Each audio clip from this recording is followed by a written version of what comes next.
Welcome to hub of kids PS. Hello friends, आज मैं कहानी लेके आई हूँ। उसका नाम है काहिल गधा। सबसे पहले तो मेरे चैनल को लाइक करने, सब्सक्राइब करने, दर्शना शेयर कर दे। आइए कहानी सुनते हैं। एक काहिल गधे पर इसका गरीब मालिक रोज नमक की बोरियां लाद कर बाजार ले जाया करता था। रास्ते में एक नदी भी पड़ती थी। एक दिन गधे का पाँव फिसला और वो नदी में जा गिरा।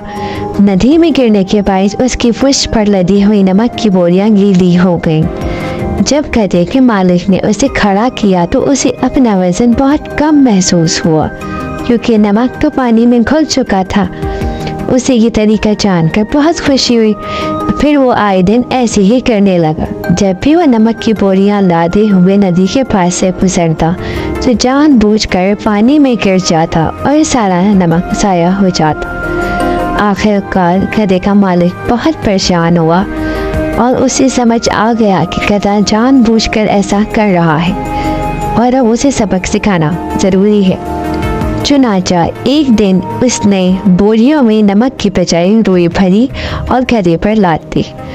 हज़रत मामूद गधा जब नदी के पास पहुंचा तो उसने खुद को पानी में गिरा दिया। अब गधे ने उठकर चलने की कोशिश की तो उससे उठा ही नहीं गया, क्योंकि रुई ने पानी जब्त कर लिया था। रुई गीली होने के बाद मेरे से कहीं ज़्यादा भारी हो गई थी। उस दिन गधे ने बाजार तक का सफ़र बहुत मुश्किल से तय किया और आइंदा ऐसी हरकत करने से तौबा कर ली। वक्त मिलता है कि हमें कभी कभी ज़्यादा अक्लमंदी जो है हमारे लिए ज़्यादा महंगी पड़ जाती, इसलिए ओवर स्मार्ट नहीं होना चाहिए। वीडियो पसंद आई हो तो मेरे चैनल को लाइक करें, सब्सक्राइब करें और ज़्यादा से ज़्यादा शेयर करें। अल्लाह हाफिज़ प्यारे बच्चों। नेक्स्ट वीडियो के साथ फिर आएंगे।